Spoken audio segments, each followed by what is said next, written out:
Hello friends, വീണ്ടും എൻ്റെ YouTube ചാനലിലേക്ക് നിങ്ങൾക്ക് ഏവർക്കും സ്വാഗതം. ഞാനിന്നിവിടെ നിങ്ങളുമായിട്ട് പങ്കുവയ്ക്കാൻ പോകുന്നത് ആടുകളിൽ മഴക്കാലത്തുണ്ടാകുന്ന രോഗങ്ങളെ പറ്റിയാണ്.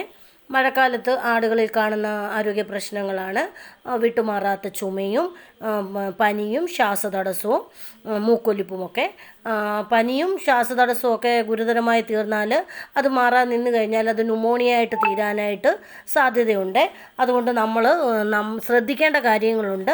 അതെന്തൊക്കെയാണെന്ന് പറഞ്ഞാൽ, നമ്മൾ മഴക്കാലം ആകുമ്പോഴത്തേക്കിന് നമ്മുടെ കൂടിൻ്റെ സൈഡ് മുഴുവൻ മറച്ച് കെട്ടാൻ ശ്രമിക്കുക. രണ്ടാമത് ഈ നമ്മുടെ കൂടിൻ്റെ അടിയിൽ കൂടിക്കിടക്കുന്ന കാഷ്ടവും മൂത്രവും ഒക്കെയും 2-3 ദിവസം കൂടുമ്പോൾ അതിൻ്റെ മുകളിൽ കുമ്മായം വിതറി കൊടുക്കുവാൻ പ്രത്യേകം ശ്രദ്ധിക്കണം. അല്ലെങ്കിൽ അതിൽ നിന്ന് അമോണിയ എന്ന വാതകം പുറത്തു വരികയും ആടുകൾക്കും നമ്മൾക്കും ശ്വസിക്കുന്ന നമ്മൾക്കും അത് ഗുരുതരമായി തീരാനായിട്ട് ആരോഗ്യ പ്രശ്നങ്ങൾക്ക് പലതര കാരണമാകാനായിട്ടുള്ള സാധ്യതയുണ്ട്. അപ്പോൾ കൂടൊക്കെ നല്ലവണ്ണം വൃത്തിയായി സൂക്ഷിക്കാൻ ശ്രദ്ധിക്കണം.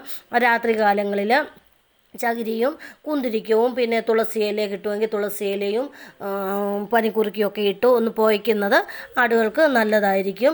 അപ്പോൾ ഈ മഴയായതുകൊണ്ട് അതിൻ്റെ പലക ഈർപ്പം നിലനിൽക്കും. അപ്പോൾ അതൊക്കെ ഉള്ളത് കൊണ്ട് ഈ ആടുകളിലെ പിന്നെ അകിട് വീക്കത്തിനും ഒക്കെ സാധ്യത കൂടുതലാണ്. അപ്പോൾ നമ്മൾ ഈ പാൽ കുടിക്കുന്ന കുഞ്ഞുങ്ങൾക്ക് അത് കുടിച്ചതിൻ്റെ ബാക്കി നമ്മൾ കറന്നെടുത്തിട്ട് പൊട്ടാഷ്യം പെർമാംഗനേറ്റ് ഉപയോഗിച്ച് കഴുകി അത് തുണി കൊണ്ട് തുടച്ച് വൃത്തിയാക്കുവാനായിട്ടൊക്കെ നമ്മൾ പ്രത്യേകം ആടുകളിൽ ശ്രദ്ധ കൊടുക്കേണ്ടത് ആവശ്യമാണ്. നമ്മൾ ദിവസവും കണ്ടുകൊണ്ടിരിക്കുന്ന ആടുകൾക്ക് എന്തെങ്കിലും ഒരു മാറ്റം വന്നു കഴിഞ്ഞാൽ നമുക്കത് പ്രത്യേകം തിരിച്ചറിയാവുന്നതാണ് അതെന്ത് പറ്റിയെന്നുള്ളത്. അപ്പോൾ അത് നമ്മൾ മനസ്സിലാക്കി, അത് നമ്മളെ കൊണ്ട് നമുക്കിപ്പം മനസ്സിലാകത്തില്ല നമുക്ക് എന്താ മരുന്നാണ് കൊടുക്കാനെന്നുള്ളത് മനസ്സിലാകാതിരിക്കുമ്പോൾ നമ്മളത് ഡോക്ടറുടെ സഹായം മൃഗാശുപത്രി ചെന്ന് കഴിഞ്ഞാൽ ഡോക്ടർ അതിൻ്റെ നമ്മൾ പറഞ്ഞു കഴിയുമ്പോൾ അതിൻ്റെ മരുന്ന് തരുന്നതായിരിക്കും. അഴിച്ചു വിട്ട് തീറ്റുന്നവരാണെങ്കിൽ നല്ല മഴയുള്ളപ്പോഴൊന്നും കഴിവതും അഴിച്ചു വിടാതെ ഇരിക്കുക. പിന്നെ മഴ അഥവാ ചാറ്റമഴ വല്ലതും നനഞ്ഞെങ്കിൽ അന്നേരം തന്നെ നല്ലൊരു ഉണങ്ങിയ തുണി കൊണ്ട് അതിനെ തോർത്തി കൊടുക്കുവാനൊക്കെ ശ്രമിക്കണം. കാരണം എന്ന് വെച്ചാൽ നമ്മുടെ കുഞ്ഞുങ്ങളെ നോക്കുന്ന രീതിയിൽ തന്നെ നമ്മൾ ഇതിനെ പരിപാലിച്ചെങ്കിലേ നമുക്കിതുകൊണ്ട് എന്തെങ്കിലും ഒരു മെച്ചമുണ്ടാകുകയുള്ളൂ. പിന്നെ നമ്മൾ കൈത്തീറ്റയൊക്കെ കൊടുക്കുമ്പോൾ ചെറിയ ചൂടുവെള്ളത്തിൽ കലക്കി കൊടുക്കാൻ ശ്രമിക്കും. അപ്പോൾ മടി കൂടാതെ അതുങ്ങളങ്ങ് കുഴിച്ചോളും.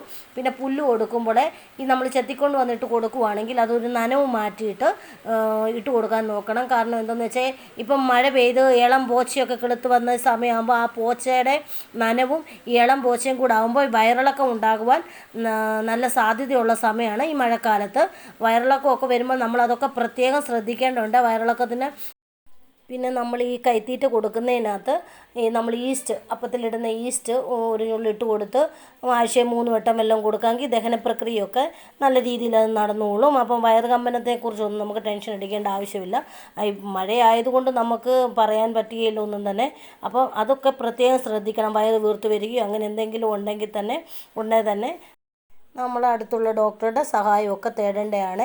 മഴക്കാലത്താണ് നമ്മൾ ഏറ്റവും കൂടുതൽ ആടുകളിൽ ശ്രദ്ധ കൊടുക്കേണ്ട സമയം. അതുപോലെ എനിക്കറിയാവുന്ന കാര്യങ്ങളൊക്കെയാണ് ഞാൻ നിങ്ങളുമായിട്ട് പങ്കുവെച്ചിരിക്കുന്നത്. നിങ്ങൾക്കറിയാവുന്ന കാര്യങ്ങളുമൊക്കെ കമൻറ്റ് രൂപത്തിൽ നമുക്ക് പരസ്പരം പങ്കുവയ്ക്കാം. നിങ്ങൾ ആദ്യമായിട്ടാണ് എൻ്റെ ഈ ചാനൽ കാണുന്നതെങ്കിൽ സബ്സ്ക്രൈബ് ചെയ്യുക. നിങ്ങൾക്ക് ഈ വീഡിയോ ഇഷ്ടമായെങ്കിൽ ലൈക്ക് ചെയ്യുക, ഷെയർ ചെയ്യുക. Thank you for watching.